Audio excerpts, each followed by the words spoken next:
ঠাকুরগাঁও আসনে যেন আচমকাই নেমে এসেছে এক প্রচণ্ড রাজনৈতিক ভূমিকম্প। বহু বছর ধরে স্থবির, একচেটিয়া এবং পূর্ব নির্ধারিত ভাবা এই আসনের রাজনৈতিক বাস্তবতা হঠাৎ করেই বদলে গিয়েছে একজন মানুষের আবির্ভাবে। জামায়াত ইসলামীর মনোনীত প্রার্থী দেলোয়ার হোসেন, যাকে এতদিন পর্যন্ত অবহেলা ভরে ভুলে থাকা একটি নাম মনে করা হতো, আজ তাকেই ঘিরে তৈরি হয়েছে নতুন গণজোয়ার, নতুন উত্তেজনা এবং এক অভূতপূর্ব রাজনৈতিক গণজাগরণ।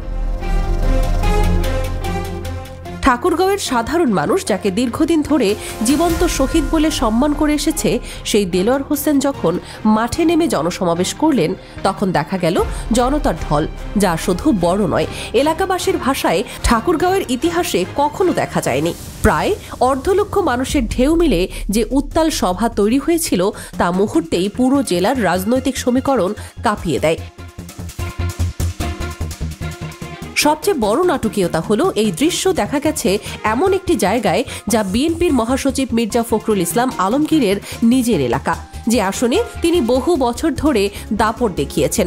সেই আসনেই আজ তার সামনে দাঁড়িয়ে দেলোয়ার হোসেন দেখালেন এমন শক্তি, যা পুরো দেশ জুড়ে আলোচনার জন্ম দিয়েছে।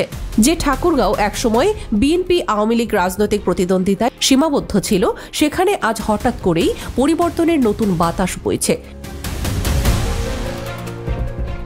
দেলোয়ার হোসেনের সাম্প্রতিক জনসমাবেশ ঠাকুরগাঁওয়ের রাজনীতিতে যেন এক বিরাট ঝড় বয়ে তুলছে।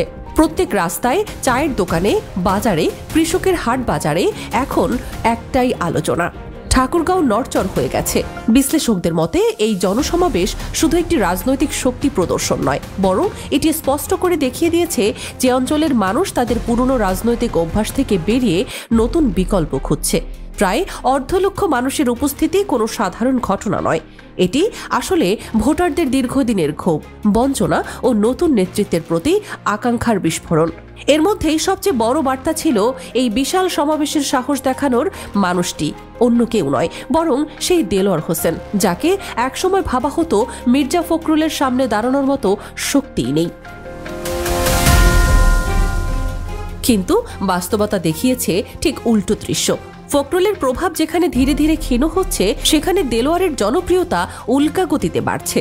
আর এখান থেকেই শুরু হয়েছে মূল রাজনৈতিক নাটক, যা ঠাকুরগাঁও 2-এর আগামী নির্বাচনের কেন্দ্রবিন্দুতে পরিণত হয়েছে।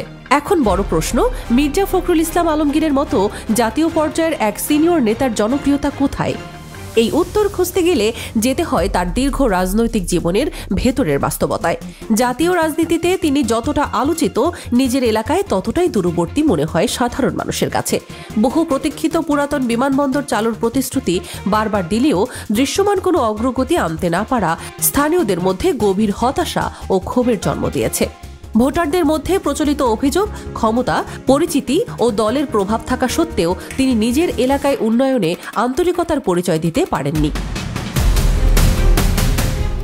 তার ওপর যোগ হয়েছে ব্যক্তিগত আচরণ এবং মানুষের সঙ্গে যোগাযোগের ঘাটতি।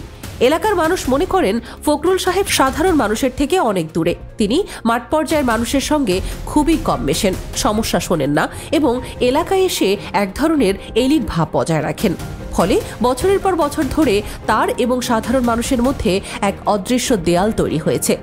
জাতীয় মঞ্চে পরিচ্ছন্ন ইমেজ থাকা সত্ত্বেও স্থানীয় রাজনীতিতে এই দূরত্বই আজ তার সবচেয়ে বড় দুর্বলতা হয়ে দাঁড়িয়েছে।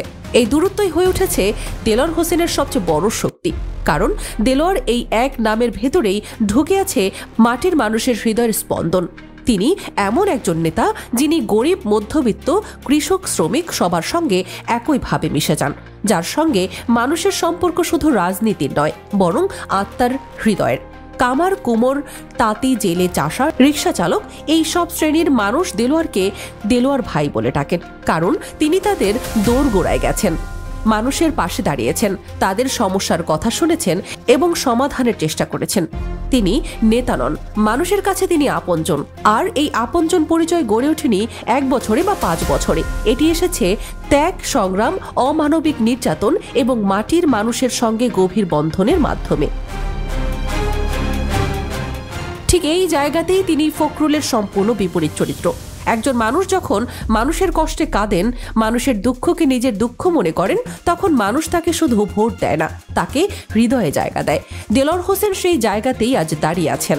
দেলোয়ার হোসেনের রাজনৈতিক যাত্রা কোনো আকস্মিক উত্থানের গল্প নয়, বরং এটি ধীরে ধীরে গড়ে ওঠা এক গভীর শিকড়ের ইতিহাস।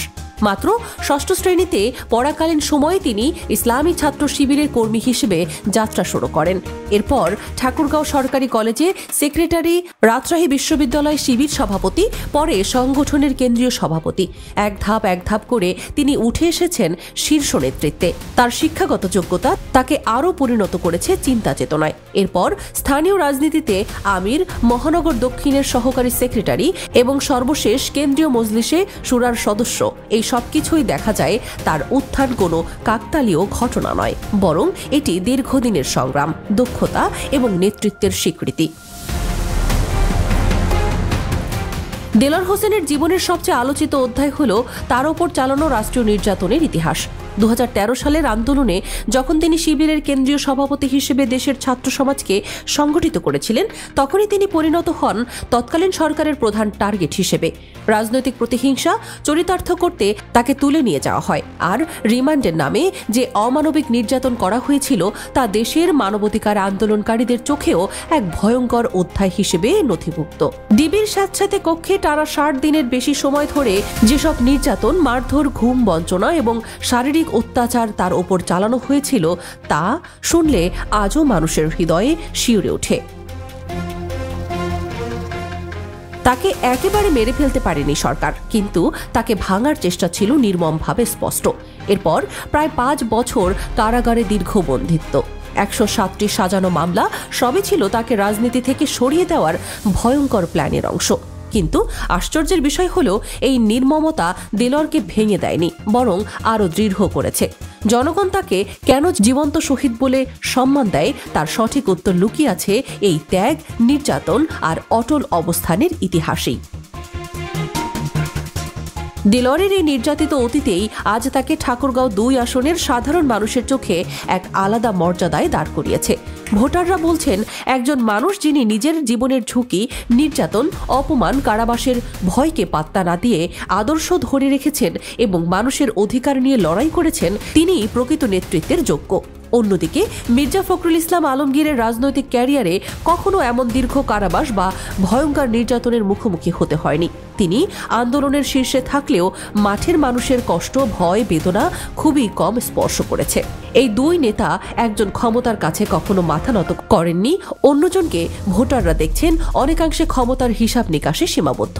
তাই নিরপেক্ষ ও ভাসমান ভোটারদের বড় একটি অংশ আজ দেলোয়ার হোসেনের দিকে ঝুঁকছে, কারণ তারা তাকে দেখছে একজন মজলুম তবু অদম্য নেতা হিসেবে, যাকে ভয় দেখানো যায় না, ভাঙা যায় না, কেনা যায় না।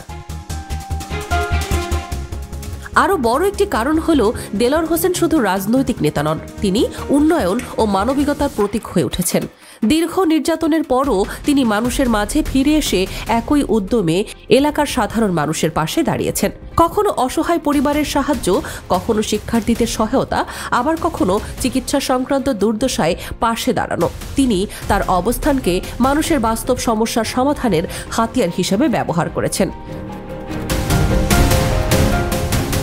স্থানীয়দের ভাষায় দেলোয়ার ভাইকে ফোন দিলে তিনি না বলতে জানেন না।